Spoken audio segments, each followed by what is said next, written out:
ابھی تو کوئی ڈسیکشن نہیں ہوئی تھی ہیومن باڈی کی، یہ جو فزیولوجی ہے اور اناٹومی اس کا علم انسان کو نہیں تھا. یہ حقائق کیسے آئے؟ اسی لیے قرآن کہتا ہے، اس کا دعویٰ ہے سنوریہم آیاتنا فی الآفاق وفی انفسہم حتی یتبین لہم انہ الحق. قریب انہیں دکھائیں گے اپنی نشانیاں اور آیات، آفاق میں بھی، ان کے اپنے اندر، اپنے نفس میں بھی، یہاں تک کہ یہ بات بالکل ثابت ہو جائے گی کہ قرآن حق ہے. پہلے ہمیں اسے برنگ آؤٹ کرنا ہے، اس کو سامنے لانا ہے. پھر یہ کہ وہ حکمت اور فلسفہ اور ادھر سے ایمان، جس کو کبھی مولانا روم نے کہا تھا چند خانی حکمت یونانیاں حکمت ایمانی آرا ہم بخواں. کب تک یونانیوں کی حکمت پڑھتے رہو گے، اس کا فلسفہ پڑھتے رہو گے؟ کبھی قرآن کا فلسفہ، قرآن نے جو حکمت سکھائی ہے اسے بھی پڑھو. یہ ریویلڈ نالج ہے، یہ ریویلڈ وزڈم ہے، یہ ایکوائرڈ نالج ہے، یہ ایکوائرڈ وزڈم ہے. ان دونوں کے درمیان ربط قائم ہونا چاہیے، جو علم کلام کا موضوع رہا ہے ہمیشہ. آج ضرورت ہے ایک نئے علم کلام کی، اس لیے کہ وہ قدیم علم کلام جو تھا وہ اس فلسفے کے حوالے سے تھا جس کی بنیاد منطق تھی. آج جو علم کلام ہے وہ چاہیے جو سائنٹیفک ڈیٹا جو انسان نے کلیکٹ کیا ہے اس کے ساتھ صحیح ربط و تعلق قائم کرے قرآن مجید کا اور اس کی دی ہوئی تعلیمات کا. اس سے یہ ہے کہ یہ گیپ جو ہے وہ برج ہوگا اور اس کے اندر ایک توحید کا رنگ پیدا ہوگا بجائے سنویت کے، یہ علم اور یہ علم اور. ایک بڑی سادہ سی مثال میں آپ کو دے رہا ہوں. ایک بڑے نیک نوجوان تھے، یہ کوئی 10-15 سال پرانی بات بتا رہا ہوں. ایم ایس سی باٹنی انہوں نے کیا. ریلیجس ایکٹیوسٹ، بڑے میدان میں مذہب کے لیے بڑے جوش و خروش سے کام کرنے والے. میں نے ان سے پوچھا کہ آپ کا کیا خیال ہے ڈاروین کے نظریے کے بارے میں؟ کہنے لگے کفر ہے. میں نے تھوڑا سا پاز کیا، میں نے کہا ٹھیک ہے وہ کفر تو ہے، لیکن تم نے کیا ہے، وہ مجھ سے کافی چھوٹے ہیں عمر میں نے کہا تم نے کیا ہے ایم ایس سی باٹنی.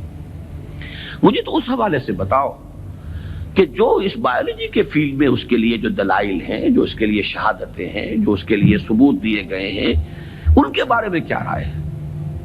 تو بلیو می ان کا جواب یہ تھا وہ تو بہت کنونسنگ ہے. یہ ہے وہ سپلٹ پرسنالٹی. ایک شے جو بڑی کنونسنگ ہے، ایم ایس سی باٹنی کی ہے، اس میں جو کچھ پڑھا ہے اس کی روح سے وہ سمجھ رہے ہیں کہ ڈاروین کا نظریہ ارتقاء بڑا کنونسنگ، اس کے لیے مواد موجود ہے، دلائل ہیں، شواہد ہیں، لیکن ہے کفر. یہ سپلٹ پرسنالٹی، دماغ کے ایک گوشے میں ایک چیز ہے، دوسرے گوشے میں دوسری چیز ہے. یہ سپلٹ پرسنالٹیز دنیا میں کوئی کام نہیں کر سکتی. کمپوزڈ پرسنالٹیز، ایک وحدت جس کو کہا ہے قرآن نے علی وجہ البصیرت قل ھذہ سبیلی ادعو الی اللہ علی بصیرۃ انا ومن اتبعنی. اے نبی کہہ دو یہ میرا راستہ ہے، میں اللہ کی طرف بلا رہا ہوں، تو اندھیرے میں ٹامک ٹوئیاں نہیں مار رہا ہوں. علی وجہ البصیرت، نہ صرف میں بلکہ میرے ساتھی جو میرا اتباع کر رہے ہیں وہ بھی دونوں آنکھوں سے راستہ دیکھ کر چل رہے ہیں اور بلا رہے ہیں اگر اس راستے کی طرف تو علی وجہ البصیرت بلا رہے ہیں. پہلا تو یہ پرابلم ہے ہمارا اور یہ بہت بڑا چیلنج ہے. دوسرا پرابلم یہ ہے کہ یہ سوشل سائنسز میں اور جو سوشل انسٹیٹیوشنز ڈیولپ کیے ہیں انسان نے، اکنامک انسٹیٹیوشنز ہیں، پولیٹیکل انسٹیٹیوشنز ہیں، تھیوری آف اسٹیٹ ہے، پھر اس ریاست کے آرگنز ہیں، ایگزیکٹو ہے، جوڈیشری ہے، لیجسلیچر ہے، کہنے کو خیر چوتھا جو ہے پریس کو کہا جاتا ہے، لیکن تین ہے بنیادی. یہ جو نوع انسانی نے جیسے سائنٹیفک ترقی کی ہے اسی طریقے سے انسٹیٹیوشنز ڈیولپ کیے ہیں، بڑی قربانیاں دی ہیں. ہم تو خلافت راشدہ کے خاتمے کے بعد پھر ملوکیت کے دامن میں آ گئے تھے. وہی بادشاہی، وہی عیش، وہی محل، بغداد کے محل اور بغداد کی راتیں، وہ جو الف لیلہ، 1000 نائٹس آف بغداد، وہ جو کچھ ہوتا رہا ہے وہ ہمیں معلوم. یہ تو یورپ والوں نے خون دیا ہے، انہوں نے جانیں دی ہے، انہوں نے اسٹرگل کی ہے، تب بادشاہوں کے کلچز سے اپنے آپ کو چھڑایا ہے، انسٹیٹیوشنز ڈیولپ کیے. لیکن یہ کہ ان انسٹیٹیوشنز کو اب یا تو یہ ہے کہ بالکل ایک مرعوب ذہنیت کے ساتھ، ڈیفیٹسٹ مینٹیلٹی کے ساتھ جوں کا تو ہم ایکسپٹ کر رہے ہیں، یا یہ کہ ٹوٹلی ریجیکٹ کر رہے ہیں. حالانکہ دونوں چیزیں illogical ہیں. اس میں تجزیہ کرنا ہوگا کیا صحیح ہے کیا غلط ہے، کیا چیز کمپیٹیبل ہے دین کے ساتھ کیا نہیں ہے. پھر اس کی بصیرت فراہم کرنی ہوگی. سود حرام ہے تو کیوں حرام ہے، اس کی قباحتیں کیا ہیں، یہ کس طور سے امبیلنس پیدا کرتا ہے معاشرے کے اندر.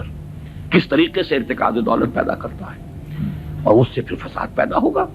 آخر کمیونزم بھی یوں ہی تو نہیں آ گیا تھا. It was not a bolt from the blue. یہ ریئیکشن تھا کیپٹلزم کا.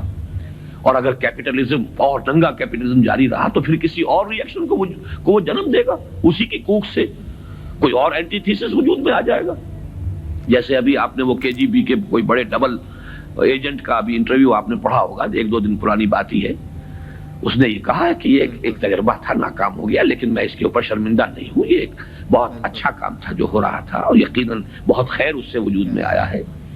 بہرحال انسان پھر تجربہ کرے گا. اس اعتبار سے دوسری ذمہ داری ہماری یہ ہے جو قرآن کے حامل ہیں، حامل قرآن. اگرچہ مجھے شعر یاد آیا اقبال کا، جانتا ہوں میں یہ امت حامل قرآن نہیں ہے، وہی سرمایہ داری بندہ مومن کا دین. جانتا ہوں میں کہ مشرق کی اندھیری رات میں بے ید بیضا ہے پیران حرم کی آستی. تو حقیقت تو وہ ہے جو اقبال نے کہی ہے. لیکن بہرحال سو کالڈ حامل قرآن تو ہم ہیں نا، قرآن کو ماننے والے. لیکن یہ کہ اس حامل قرآن امت کا دوسرا فرض یہ ہوگا، جہاں ایک طرف ایمان کے حقائق کو سائنٹیفک معلومات کے ساتھ ان کی ایک ربط اور تعلق کو اسٹیبلش کرنا، وہاں دوسری طرف سوشل سائنسز اور سوشل انسٹیٹیوشنز کا تجزیہ کہ ان میں صحیح کیا ہے جس کو اختیار کرنا ضروری ہے، ان میں غلط کیا ہے جس کو اس میں سے مائنس کرنا ضروری ہے.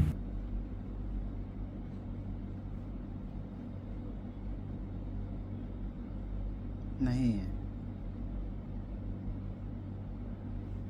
دین.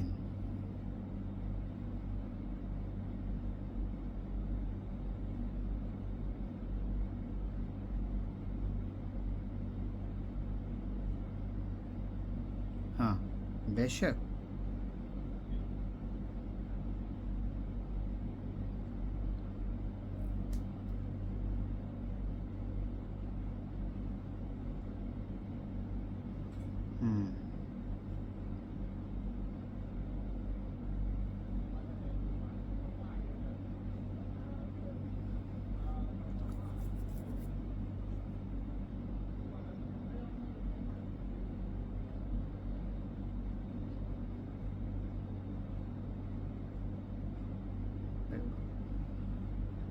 تو ویورز آپ نے ویڈیو دیکھی، کیسے لگی آپ کو ویڈیو؟ چینل کو سبسکرائب کیجیے گا، ویڈیو کو لائک کیجیے گا، اور اپنی رائے کا اظہار کمنٹس میں کیجیے گا.